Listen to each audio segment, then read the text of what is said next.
Hello friends, आज मैं आपके साथ पॉलिटिकल साइंस का एक टॉपिक लेके आया हूँ। टॉपिक का नाम है स्कोप और subject matter of political science. ये पॉलिटिकल साइंस की सीरीज चल रही है और इस चैप्टर के बाकी लिंक्स आपको डिस्क्रिप्शन में मिल जाएंगे। तो जो पॉलिटिकल साइंस है उसका स्कोप क्या है, उसका दायरा क्या है और उसका सब्जेक्ट मैटर क्या है, उसके अंदर हम क्या क्या डिस्कस करते हैं, वो सारा का सारा हम इस क्वेश्चन में डिस्कस करेंगे। अगर आपको ये क्वेश्चन आया कि what do you mean by political science and discuss the scope and subject matter, तो आपको पहले मीनिंग और डेफिनेशन लिखनी है, फिर ये पॉइंट्स लिखने हैं। ये वीडियो थोड़ी लंबी हो सकती है, मगर इसमें जो मैंने पॉइंट्स लिखे हैं अगर आप उस तरीके से पेपर में लिखते हैं तो आपके अच्छे नंबर आएंगे। चलिए शुरू करते हैं। Scope of political science can be discussed with the help of following headings. Number one, study of state. Political science में जो सबसे इंपॉर्टेंट चीज होती है वो स्टेट की स्टडी करना। स्टेट मतलब कंट्री की स्टडी करना। हम स्टेट पॉलिटिकल साइंस में कंट्री को कहते हैं, ठीक है। तो शुरू करता हूँ। According to famous scholar Garner, political science begins and ends with the state. Garner कहते थे कि जो पॉलिटिकल साइंस है उसकी शुरुआत भी, उसकी उस स्टडी की शुरुआत भी स्टेट से होती है और एंड भी स्टेट पे होती है। मतलब स्टेट इतनी इंपॉर्टेंट है पॉलिटिकल साइंस के सब्जेक्ट मैटर के लिए, ठीक है। In fact the state is central to the study of political science and the whole subject of political science revolves around it. उनका मानना था पॉलिटिकल साइंस की मेन चीज है स्टेट की स्टडी करना, मतलब कंट्री की स्टडी करना। और जितने भी पॉलिटिकल साइंस में टॉपिक्स हैं वो कहीं ना कहीं स्टेट के आसपास ही रिवॉल्व होते हैं।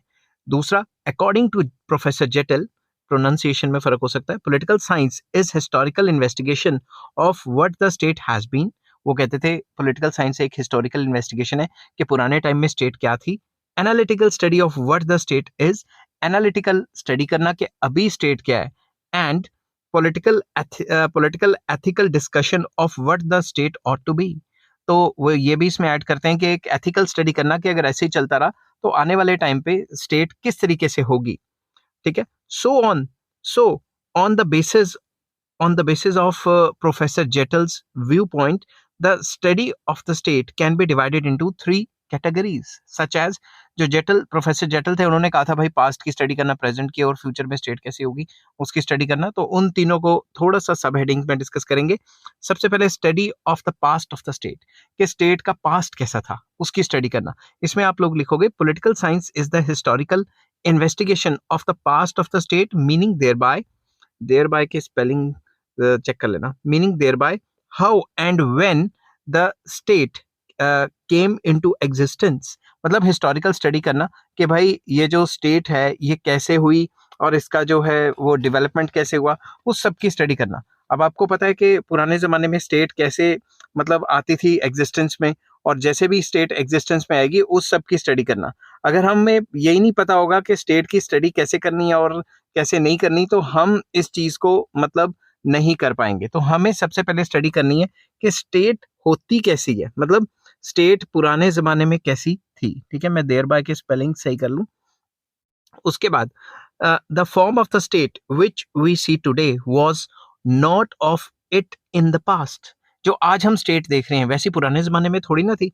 It took centuries or centuries to reach up its present form, and for this it has passed through various stages। जो प्रेजेंट स्टेज है स्टेट की उसको काफी एवोल्यूशन हुआ है, मतलब उसको काफी डिफरेंट डिफरेंट टाइप्स से जो है सेंचुरीज लगी हैं तब्दीली आने में। तो हर एक जो स्टेट आज है उसको तब्दीली लगी है। पुराने टाइम में कई टाइप की स्टेट्स आई हैं, कभी डिक्टेटरशिप आ गई, कभी कुछ आ गया, कभी कुछ आ गया। फिर जो आज डेमोक्रेसी में हम जी रहे हैं उनके पीछे कई सेंचुरीज के जो बदलाव है वो आ जाते हैं। In the beginning the families were formed, शुरुआत में फैमिलीज बनी। Then families got divided into various castes, फिर जो फैमिलीज थी वो कास्ट के बेस पे अलग अलग होगी। And the castes gave birth to city states, और जब कास्ट सिस्टम आया उसके बाद क्या हुआ, सिटी स्टेट्स आ गई। The city states were small in size and population and were concerned with the total life of an individual. जो city states थी वो स्मॉल साइज की होती थी और उसमें कम पॉपुलेशन होती थी और वो टोटल इंडिविजुअल की लाइफ से कंसर्न्ड होती थी। Gradually the city states change into nation states, तो काफी सारी सिटी स्टेट्स मिलके नेशन स्टेट्स आ गई। And the political science explains the historical growth of the state. तो पॉलिटिकल साइंस हमें हिस्टोरिकली बताती है कि आज का जो प्रेजेंट स्टेट है वो उसका हिस्टोरिकल एवोल्यूशन कैसे हुआ है। Ever otherwise we should not forget that there is a close relationship between the past and the present, and in order to understand the present we need to understand the past. तो हमें ये भूलना नहीं चाहिए कि आज की study करने से पहले हमें पुरानी हिस्ट्री की स्टडी करनी चाहिए कि हमारी स्टेट पुराने ज़माने में ऐसी होती थी और ये इस तरीके से इवॉल्व हुई है। नंबर 2 जो सेकंड आ जाता है, study of the present of the state. जो स्टेट है उसका प्रेजेंट जो है उसको भी स्टडी करने की बहुत ज़्यादा ज़रूरत है। Political science makes analytical study of the present of the state and sees what are its objectives and what are the relations between individuals and the state. तो प्रोफेसर जेटल ये भी कहते थे कि जो पॉलिटिकल साइंस है वो स्टेट के प्रेजेंट से डील करती है, एनालिटिकल स्टडी करती है कि हम प्रेजेंट में कैसे पहुंचे, प्लस जो प्रेजेंट है उसमें इंडिविजुअल और स्टेट में क्या रिलेशन है। Besides this it is also seen that what type of means are adopted by the state for the fulfilment of its objectives. ये भी देखा जाता है कि सरकार या स्टेट, सरकार नहीं सॉरी वो तो गवर्नमेंट होगी, स्टेट अपने ऑब्जेक्टिव्स को पूरा करने के लिए, पाने के लिए कौन कौन से वेज एंड मीन्स, कौन कौन से तरीके अडॉप्ट करती है। The people form various associations for the fulfilment of their different needs, but all these associations work under the supervision of the state. तो इसमें बताया गया कि लोग वेरियस टाइप्स की एसोसिएशंस बनाते हैं, लाइक पॉलिटिकल पार्टीज बना ली, प्रेशर ग्रुप्स बना ली, एटसेट्रा एटसेट्रा, मगर ये सारे के सारे जितने भी एसोसिएशंस हैं ये स्टेट के अंडर ही काम करते हैं। The present state is concerned with the overall development of its citizens, and for this purpose it provides various rights and liberties to its citizens। जो प्रेजेंट स्टेट है वो कंसर्न्ड है कि जो सिटीजन्स हैं उनकी ओवरऑल ग्रोथ एंड डेवलपमेंट हो, और उसके लिए जो स्टेट है वो कई टाइप के राइट्स एंड लिबर्टीज प्रोवाइड करती है। किसको? सिटीजन्स को। ठीक है। The present day state accepts the fact that the development of the state lies in the development of its people। Present state ये मानती है कि वो तभी तरक्की कर सकती है, डेवलपमेंट तभी हो सकती है जब लोगों की डेवलपमेंट होगी। Besides this, the issues like relationships between individual and the state and its various associations and among various states are also discussed। इसके साथ साथ ये भी डिस्कस किया जाता है पॉलिटिकल साइंस के स्कोप के अंदर कि जो स्टेट है उसके और इंडिविजुअल के क्या रिलेशन है, और स्टेट और वेरियस एसोसिएशंस जो बनी हुई हैं स्टेट के अंदर उनके क्या रिलेशन है, और एक स्टेट के बाकी स्टेट्स के साथ क्या रिलेशनशिप है। ठीक है। तीसरा पार्ट जो आ जाता है वो है study of future of the state, के प्रेजेंट करना, पास्ट करना और फ्यूचर करना, वो सारे के सारे डिस्कस करने हैं। ठीक है। प्रेजेंट, पास्ट और फ्यूचर ये सारा का सारा डिस्कस करना है। तो फ्यूचर में हम क्या लिखेंगे? फ्यूचर में हम लिखेंगे कि the present form of the state is not its final form, rather it has developed continuously and will continue to develop। ये माना जाता है पॉलिटिकल साइंस में कि जो प्रेजेंट स्टेट है वो कोई फाइनल फॉर्म नहीं है और ये लगातार इवॉल्व होती रहेगी और कंटिन्यू करती रहेगी डेवलपमेंट की तरफ। ठीक है ना। कोई भी टाइप की स्टेट ज्यादा देर तक टिक नहीं सकती। ठीक है। तो उसको सेंचुरीज लगती हैं मगर चेंजेस आते हैं, स्लोली स्लोली आते हैं मगर चेंजेस तो आते ही हैं। According to Aristotle, the state originated in the bare needs of life and continued in existence for the sake of good life। कि जो स्टेट है वो ओरिजिनेट की हुई ताकि हमारी जो नीड्स हैं, जो हमारी जिंदगी जीने की जो नीड्स हैं वो उनको पूरा कर पाए, और ये लगातार एग्जिस्ट करती रहेगी for the sake of good life, कि इंसान की जो लाइफ है उसको बेहतर बनाने के लिए लगातार इवॉल्व होती रहेगी state. So, with the purpose to make the life of an individual still better, the changes in the form and nature of the state were natural। कि लगातार इंसान की लाइफ को बेहतर बनाने के लिए जो स्टेट है उसमें चेंजेस आते रहेंगे और बेहतरी की तरफ जाता रहेगा काम। ठीक है। तो it is the duty of the political scientist that by collecting knowledge about the past and present of the state, they must give suggestions for the future of the state so that the best state could be established। तो जो भी political scientist है ये उनकी duty है कि वो पूरी नॉलेज इकट्ठी करें कि पुराने टाइम में ऐसा था, पास्ट में, और अभी ऐसा है, और इंसान की लाइफ को और बेहतर होने के लिए इस टाइप के काम स्टेट को करने चाहिए। तो जो प्रोफेसर जेटल थे उन्होंने कहा था study of past of the state, present of the state and future of the state. इसमें 3 पॉइंट हो गए। ठीक है। उसके बाद आ जाता है स्टडी ऑफ द गवर्नमेंट। तो पहला पॉइंट था स्टडी ऑफ स्टेट, कि स्टेट की स्टडी करना। दूसरा आ जाता है गवर्नमेंट की स्टडी करना। गवर्नमेंट की स्टडी करना भी पॉलिटिकल साइंस का एक काफी इंपॉर्टेंट पार्ट है। विदाउट गवर्नमेंट कैसे चलेगा पॉलिटिकल साइंस, को सोचो। ठीक है। तो इसमें किस टाइप से लिखना आपको? Government is an important element of the state and the study of state is incomplete without the study of government. Government जो है वो स्टेट का एक इंपॉर्टेंट एलिमेंट है, और अगर क्या कहते हैं स्टेट की स्टडी करना है तो गवर्नमेंट की स्टडी उसी के अंडर आ जाएगी। There are various forms of governments like parliamentary government, presidential government, federal government, unitary government, democratic government etcetera etcetera. आपको तो पता ही है कि कितनी फॉर्म्स ऑफ गवर्नमेंट है. कई फॉर्म्स ऑफ गवर्नमेंट है जो मैंने यहाँ पे डिस्कस की हैं. ठीक है. Each government has 3 organs. हर एक गवर्नमेंट के 3 ऑर्गन्स हैं. लेजिस्लेचर, ठीक है, जो लॉ बनाता है. Executive and judiciary. Executive law को अप्लाई करता है और जुडिशरी देखता है कि भाई सारे लॉ फॉलो कर रहे हैं कि नहीं कर रहे हैं. अगर नहीं करते तो उसको पनिशमेंट देता है. And these organs perform different functions. तीनों के काम अलग अलग हैं. The study of the government is also important because the state expresses and enforces its will through the government. जो भी स्टेट है वो गवर्नमेंट के थ्रू अपनी विल को एनफोर्स करती है, गवर्नमेंट के थ्रू अपने काम काज करवाती है. समझ गए बात. The objective of political science makes the study of all the forms of governments and their organs and also tells us which form of government is better and why. Political science का main study का purpose ये है कि वो सारी forms of government की study करती है और फिर बताती है कि कौन सी फॉर्म बेटर है और क्यों है. ठीक है. अब जो मैंने पॉलिटिकल साइंस की सीरीज शुरू किया, इसमें हम वेरियस फॉर्म्स ऑफ गवर्नमेंट, उनके मेरिट डीमेरिट फीचर, वो भी करेंगे. अभी नहीं करेंगे, जैसे जैसे मैं वीडियोस बनाता रहूंगा वैसे वैसे करेंगे. ठीक है. It also makes the study of relationship between individual and the state and the government.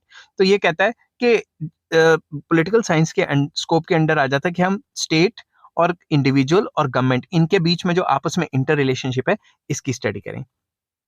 Third point आ जाता है कि study of international relations and international organisations. Political science के स्कोप में आ जाता है कि कंट्रीज के बीच में जो इंटरनेशनल रिलेशंस हैं और इंटरनेशनल ऑर्गेनाइजेशंस हैं, उनकी भी स्टडी करना. इसीलिए तो world bank, IMF, IBRD, WTO, इनकी सब की स्टडी भी पॉलिटिकल साइंस में आ जाती है. Present age is the age of international. Present age जो है वो क्या है? International cooperation. मैंने यहाँ लिखा नहीं शायद. Present age is the age of international cooperation. मैं यहाँ लिख देता हूँ कोऑपरेशन. इंटरनेशनल कोऑपरेशन की एज है ये. ठीक है ना. आप एक दूसरे से हटके नहीं रह सकते, अकेले नहीं रह सकते. Therefore, each state has to establish relations with other states. हर एक स्टेट को दूसरे स्टेट से रिलेशन बनाने पड़ेंगे. Besides this, there is a need of international relations for maintenance of international peace and stability, and also for the economic, social and cultural development. तो ये एक ज़रूरत है हर एक स्टेट की कि स्टेट मतलब कंट्री की, कि आपस में इंटरनेशनल रिलेशंस बना के रखें. और जितना इंटरनेशनल रिलेशंस अच्छे होंगे उतना इंटरनेशनल पीस और स्टेबिलिटी आएगी और economic, social and cultural development होगी हर एक कंट्री की. Today international law and international organizations have been formed to regulate mutual relations among various states, and international relations, international laws and international organizations were the subject matter of the study of political science. आजकल जितने भी ये international laws या international organisations हैं जो form की जाती हैं ताकि कंट्रीज मतलब स्टेट्स के आपस में म्यूचुअल रिलेशंस अच्छे हों, वो सब पॉलिटिकल साइंस के स्कोप के अंडर आ जाता है. For the establishment of international peace हो तो फर्स्ट वर्ल्ड वॉर के बाद क्या बनी थी? League of nations after first world war and united nations after second world war and many more such organisations जैसे non alignment movement, commonwealth of the nations, SAARC, ASEAN countries, WTO, G8, G20, European Union, etc. were formed, and the study of all these organizations was the subject matter of political science. तो जितनी भी international organisations जो मैंने यहाँ बताई वो सब जो है पॉलिटिकल साइंस के स्कोप के अंडर आ जाती हैं. इनकी स्टडी करना भी पॉलिटिकल साइंस के सब्जेक्ट मैटर में आता है.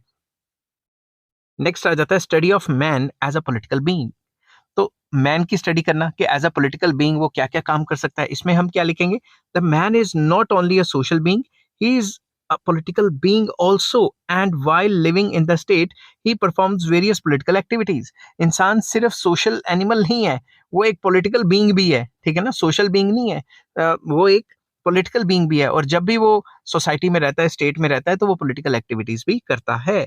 For the protection of his interest, he forms various types of organizations, contest elections, take out possessions, joins various political parties, etc.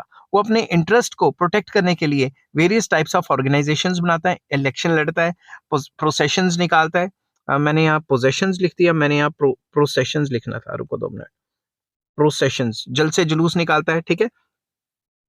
और वेरियस टाइप की पॉलिटिकल पार्टीज ज्वाइन करेगा या pressure group join करेगा. ठीक है. The political science therefore makes the study of man also. तो political science में जो पॉलिटिकल बीइंग है, जो इंसान है, उसकी स्टडी भी आ जाती है. In fact man is also man is an actor around which all the political activities and political organizations revolve. बल्कि इंसान ही एक ऐसा एक्टर है जिसके आगे पीछे सारी की सारी political activities and political organisations revolve करती हैं. इंसान ही तो बनाता नहीं है सारे के सारे. Besides this, the present day state is also concerned with the total life of an individual and makes the efforts for all around development. In fact हम ये भी कह सकते हैं कि जो प्रेजेंट डे स्टेट है वो कंसर्न है कि इंसान की जो टोटल लाइफ है उससे, और ऐसे एफर्ट करती है कि उसकी लाइफ पहले से बेहतर हो. The man therefore becomes the subject matter of political science. Political science man की भी स्टडी करेगी. समझ की बात. अगर उसकी स्टडी नहीं करेगी तो फिर पॉलिटिक्स तो मैन ही करेगा ना, कोई पेड़ पौधे तो नहीं करेंगे. नेक्स्ट आ जाता है study of political ideologies. Different types of ideologies हैं. हर एक कंट्री में अपने अपने टाइप की है आइडियोलॉजी, और हर एक कंट्री के अंदर अंदर लोगों की भी अलग अलग आइडियोलॉजीज हो सकती हैं. तो कितने टाइप की आइडियोलॉजीज होती हैं, क्या क्या होती हैं, उन सब की स्टडी करना भी पॉलिटिकल साइंस के अंडर आ जाता है. What is the purpose of state. State का मकसद क्या है. Why the people live in the state and ओबे इट्स ऑर्डर. लोग स्टेट में क्यों रहते हैं और ऑर्डर क्यों मानते हैं. What the state should do and what it should not do. State को क्या क्या करना चाहिए, क्या क्या नहीं करना चाहिए. what are the duties and rights of the state. State के राइट्स एंड ड्यूटीज क्या है, etcetera, are the questions which generally come in the mind of an individual. ये सारे क्वेश्चंस इंसान के माइंड में उठते हैं. Different scholars have given different answers to these questions according to their understanding and according to their situations of their time, and these are known as isms. Different scholars आए, उन्होंने इसके different different answer दिए, और इन सबको क्या कहा जाता है, isms. जैसे जैसे कि कौन कौन से isms है. Individualism, utilitarianism, communism, socialism, Marxism, fascism, Gandhism, etcetera. ठीक है. Idealism, liberalism. ये सब अलग अलग स्कॉलर्स आए, उन्होंने अपने इज्म्स दे दिए. समझ की बात. तो इन सब इज्म्स की स्टडी करना भी पॉलिटिकल साइंस का एक इंपॉर्टेंट पार्ट है. And all these isms are also the subject matter of political science. जो कि मैंने बोला था, these isms cast a deep impact on the present and the future state. ये इज्म्स की वजह से ही ये सारे के सारे जो प्रेजेंट ऑफ द स्टेट है और फ्यूचर ऑफ द स्टेट है वो असरदार होती है. Political science makes critical analysis of these ideologies and tells us that under different situation which ideology is most appropriate and why. तो पॉलिटिकल साइंस हमें बताता है कि ये डिफरेंट आइडियोलॉजीज हैं, इनको क्रिटिकली एग्जामिन करता है कि इसके फायदे ये हैं, नुकसान ये है, तो बताता है कि किस किस सिचुएशन में कौन सी आइडियोलॉजी काम करेगी. Besides this, political science also makes the study of political ideas of various philosophers. इसके साथ साथ जितने भी पॉलिटिकल फिलोसफर्स हुए हैं उन सबकी आइडियाज की स्टडी करता है. लाइक एरिस्टोटल, प्लेटो, बॉडिन, होब्स, लोक, रूसो, लास्की, ब्लंट शेली, एटसेट्रा एटसेट्रा. इन सब ने जो थ्योरीज दी हैं उनकी भी स्टडी करता है. The political ideas of these philosophers form the bedrock of subject matter of political science and provides sound basis for the modern thinkers. इन सब की स्टडी करना पॉलिटिकल साइंस के, इन सब की पॉलिटिकल आइडियोलॉजीज की स्टडी करना पॉलिटिकल साइंस के subject matter में आ जाता है.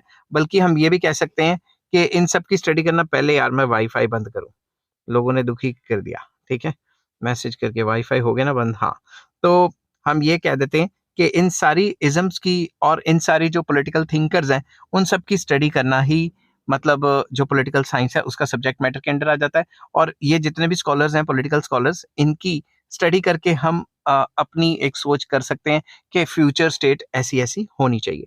नेक्स्ट आ जाता है study of political parties, pressure groups and interest groups. तो ये तीनों को भी हम थोड़ा डिस्कस करेंगे यहाँ पे. What are the political parties? Why do these come into existence? What are their functions? And what role these play in the present day politics, etc.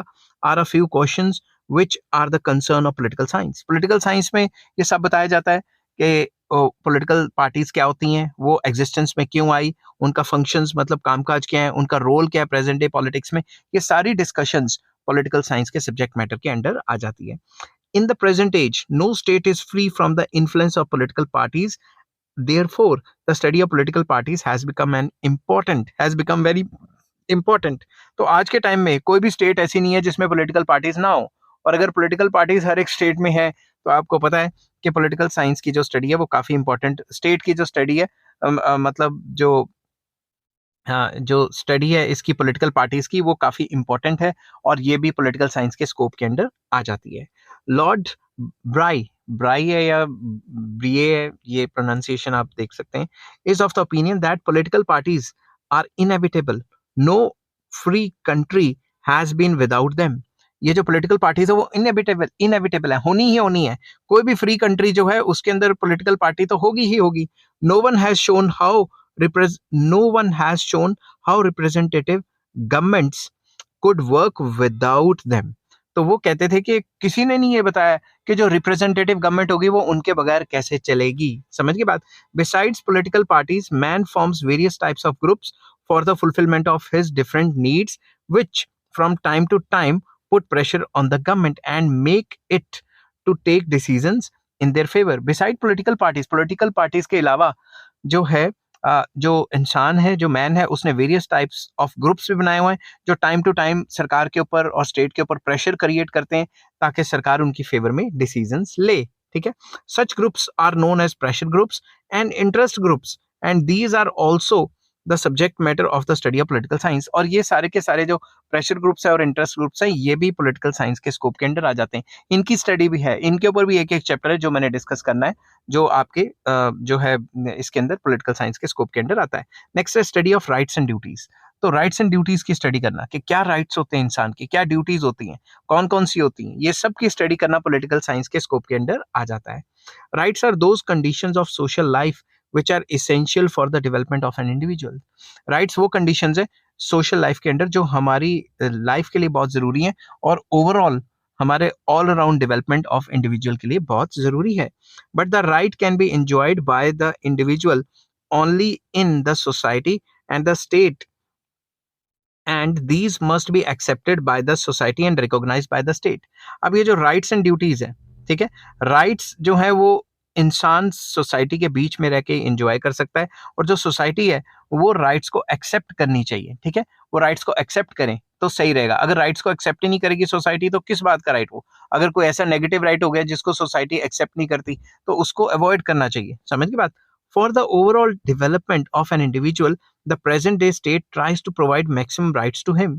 All around development के लिए हर एक स्टेट चाहती है कि उसके जो सिटीजन हैं उनको मैक्सिमम राइट्स दिए जाएं। In fact modern state is recognised from the rights which it gives to the citizens. Modern state इसी से रिकॉग्नाइज की जाती है कि वो कितने राइट्स प्रोवाइड करती है अपने सिटीजंस को। इसलिए जो लिबरलिस्ट कंट्रीज हैं वो मैक्सिमम राइट्स प्रोवाइड करते हैं अपने सिटीजंस को।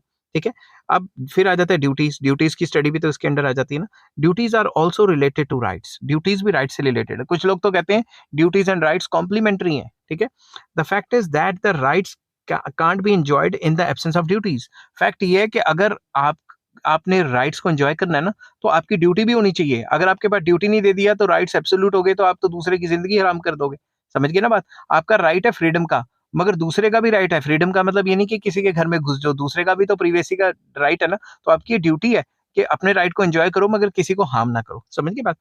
Because of this it is said that rights and duties are correlated and uh, and are the two sides of the same coin. एक ही सिक्के के दो पहलू हैं। Because of this, the traditional thinkers have included the study of rights and duties in the scope of political science. तो ये मानते थे जो traditional thinkers है वो मानते थे कि जो rights and duties है कॉम्प्लीमेंट्री हैं, एक ही सिक्के के दो फेसेस हैं या फेजेस हैं या फिर पार्ट्स हैं, इसलिए इनकी स्टडी भी पॉलिटिकल साइंस के अंडर आनी चाहिए। नेक्स्ट आ जाता है स्टडी ऑफ इलेक्टोरल सिस्टम्स। ये भी बहुत इंपॉर्टेंट है। In the present day democratic states elections have special significance. आज के जो डेमोक्रेटिक स्टेट्स हैं उसमें इलेक्शन काफी इंपॉर्टेंट हो जाता है। जैसा कि सबको पता है the elections provide an opportunity to the people to elect the government of their choice and to change it if need arises. ठीक है, तो इलेक्शंस एक अपॉर्चुनिटी प्रोवाइड करता है लोगों को ताकि वो अपने मनपसंद की गवर्नमेंट को चूज कर सकें। ठीक है, besides this at the time of elections the different political parties raise different issues as a result of which people become aware about the different problems. इसके साथ साथ जो political parties होती हैं वो जब भी इलेक्शन का टाइम आता है वो डिफरेंट इश्यूज रेज करती हैं जिससे लोगों को पता लगता है कि हमारे कंट्री में ये इशू भी है। ठीक है, और जो लोगों को इम्प्रेस कर सकती है इश्यूज को रिलेट करके वो पार्टी जीत जाती है। The people analyse these issues and make their opinion for and against the different political parties. लोग एनालाइज करते हैं कि हमारी क्या क्या प्रॉब्लम्स चल रही हैं, उसी हिसाब से किसी को हराते हैं और किसी को जितवाते हैं। The elections also provide legitimacy to the administration, and through elections the people are able to maintain their control over their elected representatives and administration. Election के थ्रू ही जो लोग हैं वो सरकार को कंट्रोल करते हैं. अगर हर 5 साल के बाद इलेक्शन ना हो तो सरकार को तो कोई डर ही नहीं होगा. तो सरकार क्यों डरती है लोगों से? इलेक्शंस की वजह से. तो इलेक्शंस के थ्रू ही लोग एडमिनिस्ट्रेशन को कंट्रोल करते हैं देश के. Therefore, it may not be wrong to call elections the heart and soul of democracy. तो कुछ लोग तो कहते हैं कि जो इलेक्शंस हैं वो एक अच्छी डेमोक्रेसी का दिल है और सांसें भी हैं या आत्मा भी कह सकते हैं, soul. In democracy, different electoral methods are adopted to elect representatives, and the political science makes the study of different electoral systems and tells the people that which electoral system is good and why. तो क्योंकि हम elections की भी study कर रहे हैं तो there are different types of electoral systems. कौन कौन से इलेक्टोरल सिस्टम्स हैं उसकी स्टडी भी इसके अंडर आ जाती है. कौन सा इलेक्टोरल सिस्टम अच्छा है और किस किस जगह पे कौन कौन से इलेक्टोरल सिस्टम बेस्ट हैं एंड वाई, इन सब की स्टडी करना भी पॉलिटिकल साइंस का मेन मकसद है. इलेक्टोरल सिस्टम या इलेक्शंस का एक अलग चैप्टर है, वो भी मैं डिस्कस करूंगा. अब पॉलिटिकल साइंस शुरू किया तो सब कुछ डिस्कस करूंगा. ये वीडियो काफी लंबी है क्योंकि पॉलिटिकल साइंस का स्कोप ही बहुत बड़ा है. नेक्स्ट आ जाता है स्टडी ऑफ कॉन्स्टिट्यूशनल सिस्टम्स, कि कितने टाइप के कॉन्स्टिट्यूशन है, क्या क्या करते हैं वो, उन सब की स्टडी करना पॉलिटिकल साइंस के अंडर आ जाता है. Every country has its own constitutional system which is prepared keeping in mind the needs, traditions and the future goals of the country. हर एक कंट्री का अपना अपना कॉन्स्टिट्यूशनल सिस्टम है और कॉन्स्टिट्यूशन बनाते टाइम कंट्री के जो ट्रेडिशंस हैं, नीड्स हैं और कंट्री का फ्यूचर गोल्स हैं उसको दिमाग में रखा जाता है. This is the reason that the nature of the constitutional system differs from country to country. इस वजह से हर एक कंट्री का जो कॉन्स्टिट्यूशनल सिस्टम है वो अलग अलग है. Though there is the influence of the constitutional system of other countries on the Indian constitutional system, yet it is not alien in nature. Rather, it is rooted in the Indian traditions and is in consonance with the needs of the country. जब हम Indian constitution की बात करते हैं तो हमने Indian constitution बनाते time कई कई कंट्री से कुछ कुछ चीजें बोरो की हैं, उनके कॉन्स्टिट्यूशनल सिस्टम से बोरो की हैं. हमने क्या किया, हमने जो भी अपने पॉलिटिकल एनालिस्ट है, जब हमारा कॉन्स्टिट्यूशन बनना था डिफरेंट डिफरेंट कंट्रीज में भेजा और उनकी स्टडी करने को कहा. वहां से हमें जो जो चीजें अच्छी मिली वो हमने एक बार लेके मिक्स करके अपना कॉन्स्टिट्यूशन बना दिया. मगर हमारा कॉन्स्टिट्यूशन भी अच्छा है, कोई बुरा नहीं है. हर एक कंट्री के कॉन्स्टिट्यूशन जो है अपनी अपनी जगह अच्छे होते हैं. ठीक है. Political science makes the study of different constitutional systems and their nature. तो political science का मेन मकसद ये भी है कि जितने भी constitutional systems हैं उनकी स्टडी करना और उनकी नेचर के बारे में पता लगाना. नेक्स्ट आ जाता है स्टडी ऑफ लॉ. कानून कैसे आता है, कानून पास कैसे होता है, कानून के जो सिस्टम कैसे चलता है उसकी भी स्टडी करना पॉलिटिकल साइंस के अंडर आ जाता है. There is a need of rules to regulate the life of an individual while living in the state, and the rules and regulations made and enforced by the state are known as law. Rules काफी important है किसी भी state को चलाने के लिए. ठीक है. अगर हमने इंसान की लाइफ को रेगुलेट करना है, कंट्रोल करना है, तो उसके लिए सरकार मतलब स्टेट कुछ रूल्स रेगुलेशंस बनाती है और उनको एनफोर्स करती है. ठीक है. तो इन सब की स्टडी करना भी पॉलिटिकल साइंस के अंडर आ जाता है. There is a coercive power behind the laws made by the state, and anybody who violates these gets punishment. Simple words में इनके पीछे पावर होती है, कोर्सिव पावर होती है. ठीक है. अब क्वेश्चन मतलब डंडे की पावर सिंपल वर्ड्स में, और अगर कोई भी सरकार के बनाए हुए रूल्स को नहीं मानता तो उसको पनिशमेंट दी जाएगी. Every state has its own government. हर एक स्टेट की अपनी अपनी गवर्नमेंट है which makes laws, enforce laws and punishes those who violates laws. तो हर एक जो स्टेट है उसकी अपनी अपनी गवर्नमेंट होती है और गवर्नमेंट लॉ बनाती है और लागू भी करवाती है और जो लोग रूल्स नहीं मानते उनको पनिश भी करती है. In democratic systems, there is rule of law, which means that the government runs the administration according to law, and every individual, howsoever high he or she may be, is responsible before law and gets punishment on violating the law. इसमें यह बताया गया कि democratic states में rule of law चलता है, मतलब कानून के आगे सारे बराबर हैं, चाहे कोई अमीर है चाहे कोई गरीब है, सबके ऊपर कानून बराबर रहता है. मगर अब आप ये खुद सोचो कि कोई अमीर है वो कानून तोड़ता है और गरीब कानून तोड़ता है, तो क्या सेम रहती है बात? तो ये आपके ऊपर मैं छोड़ देता हूँ. ठीक है. तो political science makes the study of meaning, kinds, sources and the law making procedure. तो पॉलिटिकल साइंस में हम स्टडी करते हैं कि भाई ये लॉ का मतलब क्या है, लॉ के काइंड्स क्या हैं, सोर्सेज कहाँ कहाँ से आए law, and law making procedure क्या है, एटसेट्रा एटसेट्रा. नेक्स्ट आ जाता है स्टडी ऑफ पॉलिटिकल सिस्टम. जितने भी पॉलिटिकल सिस्टम्स हैं वो कैसे हैं, क्यों हैं, उनके फीचर्स क्या हैं, मेरिट डिमेरिट्स क्या हैं, उन सब की स्टडी करना। The modern political scientists have made the study of political system central to the study of political science. जो modern thinkers हैं वो ये कहते हैं कि जो political system है वो सबसे main part है political science के अंडर, मतलब हम political science के अंडर political systems की study को भी करते हैं. They prefer to make use of the term political system in place of state and government. तो जितने भी modern thinkers थे वो कहते हैं state और government की बजाय हम नई term use करेंगे जिसको political system कहा जाता है. They are of the opinion that every state has its own political system which is much wider than the constitutional system and governmental system. वो कहते थे हर एक स्टेट के अंदर एक पॉलिटिकल सिस्टम होता है जिसका जो स्कोप है वो काफी वाइड है. इसके अंदर मतलब वाइडर है, किससे वाइड है? Constitutional system and governmental system से भी वाइडर है पॉलिटिकल सिस्टम हर एक कंट्री में. Political system does not include only the constitution and legal institutions. जो पॉलिटिकल सिस्टम है उसमें सिर्फ लीगल इंस्टीट्यूशंस, जुडिशरी वगैरह और कॉन्स्टिट्यूशन जो है systems या institutions वो ही नहीं आते. rather it includes all such formal and informal institutions which take part in the political activities and influence the working of constitutional and legal institutions. तो इसमें कहा है कि भाई पॉलिटिकल सिस्टम में सिर्फ फॉर्मल इंस्टीट्यूशंस नहीं आ जाते, लेजिस्लेटिव, एग्जीक्यूटिव, जुडिशरी वगैरह वगैरह, इसमें इनफॉर्मल इंस्टीट्यूशंस भी आ जाते हैं. वो सारे के सारे इंस्टीट्यूशंस जो फॉर्मल है और इनफॉर्मल भी हैं और डायरेक्टली और इनडायरेक्टली जो पॉलिटिक्स है या जो वहाँ का जो पॉलिटिकल सिस्टम है उसको असर डालते हैं. So besides legislature, executive and judiciary etcetera, formal institutions of political system also includes जैसे कि pressure groups, caste groups, religious groups, political parties, elections, violent incidents जितने भी हुए, ठीक है, इनफॉर्मल टाइप, डेमोन्स्ट्रेशन, धरना हो गया, कोई स्ट्राइक वगैरह होगी, various efforts made to acquire and hold power etcetera. तो पावर को होल्ड करने के लिए कोई भी आप धरना प्रदर्शन करते हो, कुछ भी करते हो, वो भी इसमें आ जाता है. In fact the concept of political system has brought a revolutionary change in the scope of political science and utility of the subject has increased manifold. तो जब से पॉलिटिकल साइंस के अंडर पॉलिटिकल सिस्टम की स्टडी डाली गई है तब से जो पॉलिटिकल साइंस है इसका जो स्कोप है वो मैनीफोल्ड बढ़ गया और इसकी यूटिलिटी भी काफी इंक्रीज हो गई. तो सिंपल वर्ड्स में पॉलिटिकल साइंस के अंडर हम पॉलिटिकल सिस्टम की भी स्टडी करते हैं. नेक्स्ट आ जाता है स्टडी ऑफ पावर. पावर की तो स्टडी है सारी की सारी, कौन जीतेगा, किसको पावर चाहिए, समझ के बाद. The modern thinkers have made the study of political study of power central to the scope of political science. Modern thinkers कहते थे कि जो पावर की स्टडी है कि किसको कितनी पावर मिलेगी वही सबसे मेन बात है. पॉलिटिक्स में लोग आते क्यों हैं? पावर के लिए, ठीक है. कंट्रीज क्यों पॉलिटिक्स में पढ़ते हैं, आपस में क्यों फाइट करते हैं या फिर सुपीरियरिटी दिखाते हैं? पावर के लिए. They are of the opinion that wherever there is struggle for power there is politics. वो ये मानते थे कि कहीं पे भी अगर स्ट्रगल फॉर पावर है वहीं पे ही पॉलिटिक्स है. Today the goal of every individual organisation, political parties and the state etc is to acquire power and all are involved in it by one way or the other.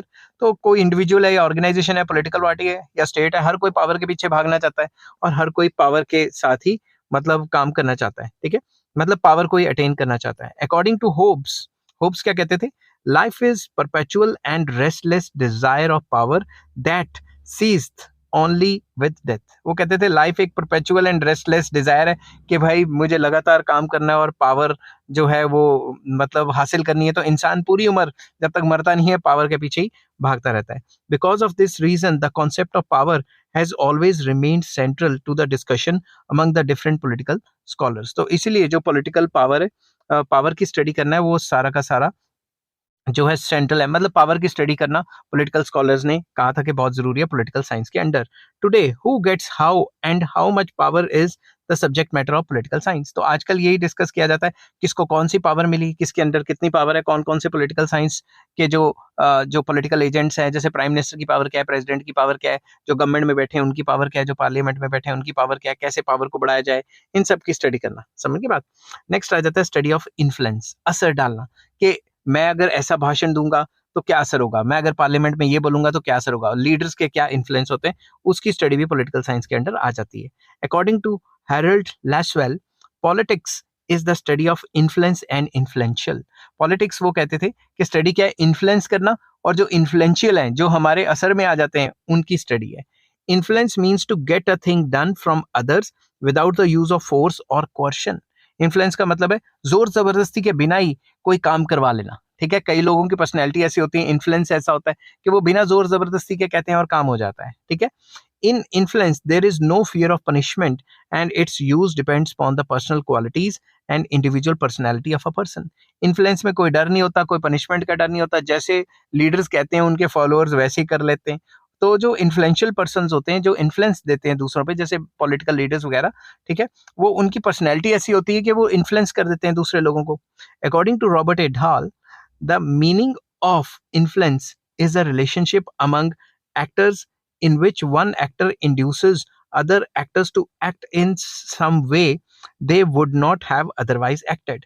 तो Robert Ed hall का कहना था कि ये between actors relation होता है, जिसमें एक एक्टर दूसरे एक्टर्स पे इन्फ्लुएंस कर लेता है और इन्फ्लुएंस करके वो काम करा देता है जो उन्होंने नहीं करने थे। फॉर एग्जाम्पल, पॉलिटिकल पार्टीज के लीडर्स हैं, वो रैलियां वगैरह करते हैं, या फिर कोई प्रेशर ग्रुप्स के लीडर हैं, वो रैलियां वगैरह करते हैं और क्या करते हैं, रैलीज वगैरह में इन्फ्लुएंस करते हैं लोगों को और वो काम करने पे मजबूर कर देते हैं उनको, जो कि उन्होंने वैसे नहीं करना था। बेसिकली वोट मांगने के लिए होता है सारा कुछ। सो द स्टडी ऑफ, या आजकल एक और है कि दंगे कराने के लिए भी लोग भाषण दे देते हैं।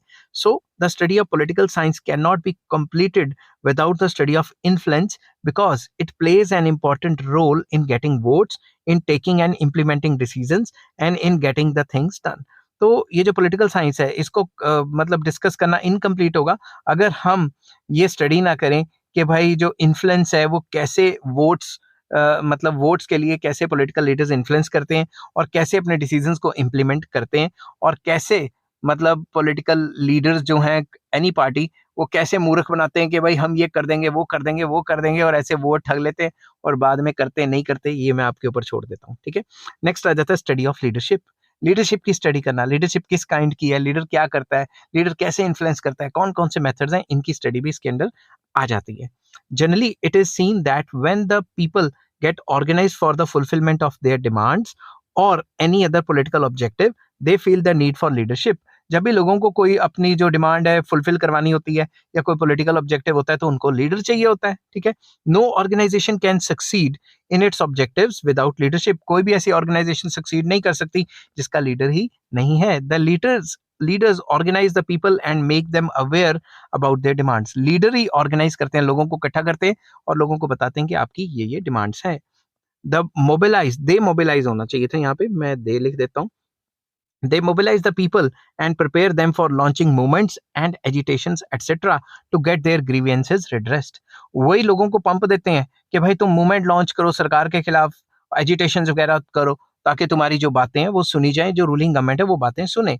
Those persons who provide leadership have special qualities. जो लीडरशिप वाले बंदे होते हैं वो स्पेशल क्वालिटीज उनके अंदर होती है, अदरवाइज उनको फॉलो कौन करेगा? हर कोई लीडर थोड़ी ना बन सकता है।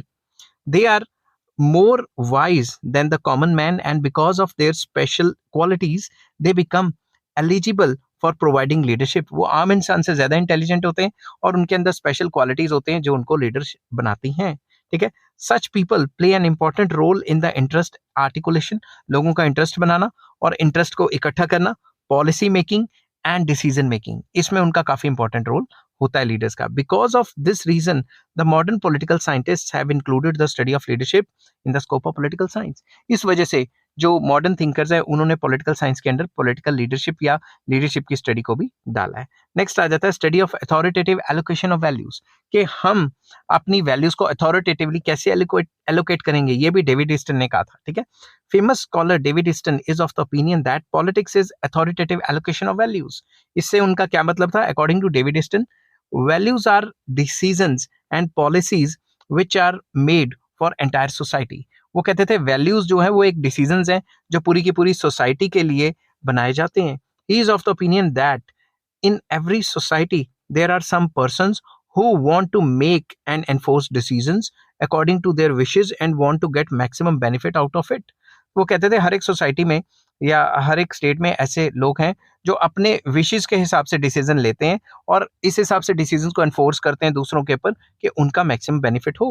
But political system gets these decisions or policies enforced with the use of legitimate authority and tries to provide every person or person his or her legitimate share, and the political science makes the study of entire process of authoritative allocation of values. तो जो भी political science है वो इस सारे process की study करती है कि कैसे लीडर पावर्स में आते हैं और गवर्नमेंट बनाते हैं और कैसे वो अपने डिसीजंस को पूरे के पूरे कंट्री पे लागू कर देते हैं। अब आप खुद सोचो, जैसे फॉर एग्जाम्पल कोई भी कंट्री है, उसमें 70% लोगों ने वोट्स डाले, 70% में से 35% से ज्यादा जिसको वोट मिले, ठीक है, 35% से ज्यादा वो जीत गया। अब जिसको 40 मतलब 35, मान लो 40% वोट मिले, वो जीत गया, 30% वाला हार गया। अब जिसको 40% वोट मिले हैं, वो 60% पे राज करेगा। तो वो तो अथॉरिटेटिव एलोकेशन ऑफ वैल्यूज होगी ना, बाकियों के ऊपर अपनी वो थोपना। अब इसलिए तो कहते हैं हर एक को भाई वोट डालो, ठीक है ना। नेक्स्ट आ जाता है स्टडी ऑफ अथॉरिटी। अथॉरिटी की स्टडी करना कि किसके पास कितनी अथॉरिटी होगी, किस तरीके से अथॉरिटी का यूज होता है, etcetera etcetera. The concept of authority has special significance in political science. Authority का जो कॉन्सेप्ट है वो काफी इंपॉर्टेंट है पॉलिटिकल साइंस के अंदर। Authority is the basis of all human organisations. जितने भी ह्यूमन ऑर्गेनाइजेशंस हैं, वो बेसिकली अथॉरिटी ही उसका बेस है। According to the modern viewpoint, modern political viewpoint, authority is legitimate power which is accepted and respected. Authority जो होती है वो एक legitimate power है, legal power है, जिसको accept भी किया जाता है और respect भी किया जाता है. The government officials make use of their legitimate authority and give orders to their subordinates who are bound to obey these. तो जो भी गवर्नमेंट ऑफिसर्स होते हैं, वो अपने सबॉर्डिनेट जो उनके नीचे वाले होते हैं, उनको ऑर्डर देते हैं कि ऐसा ऐसा करो, वैसा वैसा करो, और वो उनको मानना ही पड़ता है। क्यों? क्योंकि उनकी अथॉरिटी है। समझ गए ना बात? अथॉरिटी है, अथॉरिटी क्या होता है? Legal power. समझ गए बात?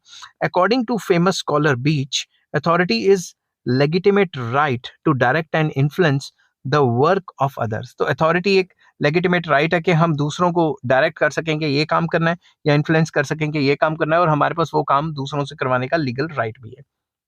Authority is always legitimate and it has the ability to give orders and to get these accepted. तो अथॉरिटी के अंदर ये पावर होती है कि अपने से नीचे वालों को ऑर्डर्स देना और उनको मनवाना ऑर्डर। समझ गए बात? नेक्स्ट आ जाता है study of problems and conflicts. जितने भी प्रॉब्लम्स एंड कन्फ्लिक्ट्स हैं हर एक कंट्री में रिलेटेड टू पॉलिटिक्स, उनकी स्टडी करना। ठीक है। नेक्स्ट आ जाता है in every society people have different interest and the resources are limited, therefore it is natural for the problems, conflicts and controversies to arise. हर एक सोसाइटी में जो लोग हैं उनके इंटरेस्ट अलग अलग हैं, मगर रिसोर्सेज जो है काफी लिमिटेड है, इसलिए हर कोई अपने इंटरेस्ट के लिए काम करता है, तो कंट्रोवर्सी, प्रॉब्लम या कन्फ्लिक्ट तो आते ही रहते हैं। According to Stephen L Wesby या वास्बे, जो भी प्रोनाउंसिएशन है, where there is politics it is said that there is controversy, where there are issues there is politics. वो कहता है कि जहां पे भी कंट्रोवर्सी होगी वहां पे कंट्रोवर्सी होगी, जहां पे पॉलिटिक्स होगी वहां कंट्रोवर्सी होगी, एंड कहीं पे इश्यूज हैं वहां पे भी कोई पॉलिटिक्स चलाएगा। वेयर नो कंट्रोवर्सी एग्जिस्ट, अगर कहीं कंट्रोवर्सी एग्जिस्ट नहीं करती तो हम ये कह सकते हैं कि no issues are being debated, politics does not exist there. अगर कोई कंट्रोवर्सी नहीं है, कोई इश्यूज ही नहीं है, तो फिर पॉलिटिकल साइंस या पॉलिटिक्स वहां पे है ही नहीं। While expressing similar views, Professor Miller has said conflicts lie at the heart of politics. मतलब conflict जहां जहां पे होंगे वहीं पे politics होगी। In other words, we can say that conflicts are everywhere and where there are conflicts, जहां जहां पे conflicts हैं, politics is also there. जहां पे conflict है वहां पे politics भी है। The very existence of politics depends upon the existence of problem, controversies and conflicts. तो मतलब politics जहां जहां पे पॉलिटिक्स होगी वहां पे कंट्रोवर्सी होगी, प्रॉब्लम होगी, कंफ्लिक्ट होंगे, तो इन सब की स्टडी भी पॉलिटिकल साइंस के अंडर आ जाती है। नेक्स्ट आ जाता है study of consensus and cooperation. We should keep in mind that where there is disagreement there is agreement also, and where there is conflict there is cooperation also, because we cannot live in a state of permanent conflict and controversies. ये modern thinkers कहते थे कि जहां जहां पे disagreement होगा वहां पे एग्रीमेंट भी होगा, और जहां जहां पे कन्फ्लिक्ट होगा वहां पे कॉपरेशन भी होगी, क्योंकि लगातार कन्फ्लिक्ट होता रहेगा तो ऐसा कन्फ्लिक्ट और कंट्रोवर्सीज में स्टेट एग्जिस्ट नहीं कर पाएगी। तो कहीं ना कहीं कंसेंसस एंड कॉपरेशन भी होती है। It is not essential that on every political issue there is conflict. ये जरूरी तो नहीं है कि हर एक पॉलिटिकल इशू के अंदर ही कन्फ्लिक्ट हो, ठीक है ना। हर एक पॉलिटिकल इशू के अंदर कन्फ्लिक्ट्स नहीं होते। In these days efforts are made to solve most of the political problems through consensus, agreement and cooperation. आजकल बजाय लड़ाई झगड़े और conflict के जितने भी problems हैं, political problems हैं, उनको consensus और agreement and cooperation से solve किया जाता है। Now the politics of consensus is very popular as it reduces tensions and promotes cooperation. तो conflict की बजाय कंसेंसस एंड कॉपरेशन को जोर दिया जाता है, क्योंकि इससे कॉपरेशन बढ़ती है स्टेट्स के बीच में भी और विद इन द स्टेट भी। So the study of consensus and cooperation is also included in the subject matter of political science, तो पॉलिटिकल साइंस में कंसेंसस एंड कॉपरेशन भी काफी इंपॉर्टेंट हो जाती है। नेक्स्ट आ जाता है study of decision making process. Political science is closely related to decision making process. Political science में डिसीजन मेकिंग प्रोसेस भी आ जाता है। इसमें क्या आता है, the people present their demands before the political system which are given the names of inputs by David Easton. तो लोग क्या करते हैं, जो भी पॉलिटिकल सिस्टम है उसके आगे अपनी डिमांड्स रखते हैं कि इस तरीके से हमने मतलब अपने कंट्री में करना चाहते हैं, ठीक है। Then political system converts these inputs, जो डिमांड है, into output which are in the form of decisions and policies। तो पॉलिटिकल सिस्टम क्या करता है, लोगों की ये डिमांड्स लेता है एज इनपुट और एक form of decision and policies बनाता है आउटपुट की फॉर्म में, ठीक है। The decision and policies are made by the political system again take the form of inputs, and again these are converted into output by the political system, and this process continues। तो जो भी decision and policies political system देता है वो लोगों के लिए input हो जाता है और फिर लोग उस पर कुछ आउटपुट निकालते हैं और फिर कुछ टाइम के बाद लोगों को चेंजेस चाहिए होते हैं, वो फिर से इनपुट निकालते हैं और पॉलिटिकल सिस्टम फिर चेंज होता रहता है। अब आपको पता है ना, कानून एक बार बन जाता है तो फिर टाइम टू टाइम वो अमेंडमेंट आती रहती है, समझ गए ना बात। Remember, conversion of inputs into outputs depends upon the capacity, resources and the pressure exerted on the political system। Input output कैसे कन्वर्ट होंगे एक दूसरे में, ये डिपेंड करता है कि पॉलिटिकल सिस्टम पे कितना प्रेशर होता है। अब लोग एक लॉ से दुखी हो जाएंगे तभी तो सरकार के अगेंस्ट जाएंगे ना कि इसको बंद करो, तुम ये काम मत करो, तभी तो जो है वो सिस्टम चेंज करेगी गवर्नमेंट, ठीक है ना।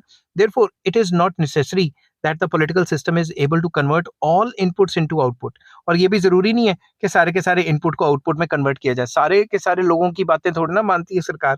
Political science makes the study of process of converting inputs into output. तो हम पॉलिटिकल साइंस में जितने भी इनपुट्स को आउटपुट में कन्वर्ट किया जाता है और कहीं को नहीं भी किया जाता, उन सब की स्टडी करते हैं। नेक्स्ट आ जाता है study of political behaviour of an individual. Individual का पॉलिटिकल बिहेवियर कैसा होगा उस सब की स्टडी करना। According to famous Greek philosopher Aristotle, man is a political being and he performs different types of political activities. Aristotle कहते थे कि मैन जो है, इंसान जो है वो पॉलिटिकल बीइंग है और वो political activities different different perform करता है। The other thing is that there can be no politics without man. दूसरी तरफ हम ये कह सकते हैं कि इंसान के बगैर कोई पॉलिटिक्स होती नहीं है। Therefore where there is man there is politics also. जहां पे इंसान होगा वहां पॉलिटिक्स तो होगी होगी। Every individual in one way or the other is associated with politics। इंसान कहीं ना कहीं डायरेक्टली और इनडायरेक्टली पॉलिटिक्स से रिलेटेड है। आफ्टर आफ्टर नहीं sorry according to D A Butler, politics is entirely concerned with people with the way in which they react to the decision। तो जो भी इंडिविजुअल का बिहेवियर है, पॉलिटिकल बिहेवियर और उनके डिसीजंस हैं, उनके साथ भी रिलेटेड होती है पॉलिटिकल साइंस, ठीक है। नेक्स्ट आ जाता है study of political involvement of groups. तो जितने भी प्रेशर ग्रुप्स और या फिर जो प्रेशर ग्रुप्स हैं या फिर जो सोशल ग्रुप्स हैं, उनकी स्टडी करना कि वो पॉलिटिकली कितने इन्वॉल्व हैं। There is no doubt that an individual plays an important role in politics, but politics is a group activity and in it various groups which are known as pressure groups and interest groups also play an important role। तो politics है या political science है, ये politics जो है वो group activity है। एक अकेला बंदा पॉलिटिक्स नहीं कर सकता, एक अकेला बंदा पार्टी थोड़ा ना बनाएगा। तो जितने भी टाइप ऑफ ग्रुप्स हैं, जो पॉलिटिकल पार्टीज का पॉइंट है वो तो हमने पीछे डिस्कस कर लिया था। यहाँ पे हमने ये डाल दिया कि जो प्रेशर ग्रुप्स हैं, इंटरेस्ट ग्रुप्स हैं, जो सरकार पे डायरेक्टली इनडायरेक्टली प्रेशर क्रिएट करने की कोशिश करते हैं, उनकी स्टडी भी पॉलिटिकल साइंस में आ जाती है। These groups aggregate the interest of the people, articulate these, and to get these accepted, put pressure on the decision making authorities of the government। ये इंटरेस्ट को इकट्ठा करते हैं लोगों का और सरकार के ऊपर हड़तालें वगैरह करके, मुजाहरा करके या फिर धरने वगैरह दे के, कैंडल मार्च वगैरह करके सरकार के ऊपर प्रेशर क्रिएट करने की कोशिश करते हैं। Before taking any decision the government also negotiates with the concern group. सरकार भी इनके साथ नेगोशिएट कर लेती है या लाठीचार्ज कर देती है, और कोई काम ही नहीं है। Some scholars includes political parties also in the category of pressure groups which are central to all the political activities। कुछ लोग कहते हैं कि भाई जो political parties हैं असल में वही pressure groups होते हैं। जो pressure groups हैं वो political बंदे ही होते हैं जो opposition party के होते हैं, ताकि वो लोगों सरकार के ऊपर pressure create करें। क्योंकि अगर same party अगर पावर में है, उसी का जो प्रेशर ग्रुप है वो क्यों प्रेशर क्रिएट करेगा, समझ गए ना बात। The political parties mobilise the people, contest elections, form government, criticize the government, and when need arises provide an alternative team to form the government etc। तो बेसिकली पॉलिटिकल पार्टीज क्या करती हैं, लोगों को इकट्ठा करती हैं, इलेक्शन लड़ती हैं, गवर्नमेंट बनाती हैं, दूसरी गवर्नमेंट को क्रिटिसाइज करती हैं, और जब भी टाइम मिलता है टाइम टू टाइम जो है गवर्नमेंट को चेंजेस करती हैं और ऑल्टरनेटिव जो फॉर्म ऑफ गवर्नमेंट्स बनाती रहती हैं. Because of this the supporters of the political modern view have also included the study of political involvement of groups in the scope of political science. इस वजह से जो political science है उसके scope के अंडर वो भी आ जाता है कि जितने भी जो प्रेशर ग्रुप्स हैं और इंटरेस्ट ग्रुप्स हैं. नेक्स्ट आ जाता है study of political culture and political socialisation. ये भी काफी इंपॉर्टेंट है. In the modern view of political science, political culture and political socialisation have a special place. इनकी काफी इंपॉर्टेंस है पॉलिटिकल साइंस के अंदर. According to Alan R Ball, the political culture is composed of attitudes. Political culture में क्या क्या आ जाता है कि लोगों का एटीट्यूड कैसा है, बिलीफ कैसा है, इमोशंस कैसे हैं एंड वैल्यूज कैसी हैं सोसाइटीज की, that relate to political system and political issues.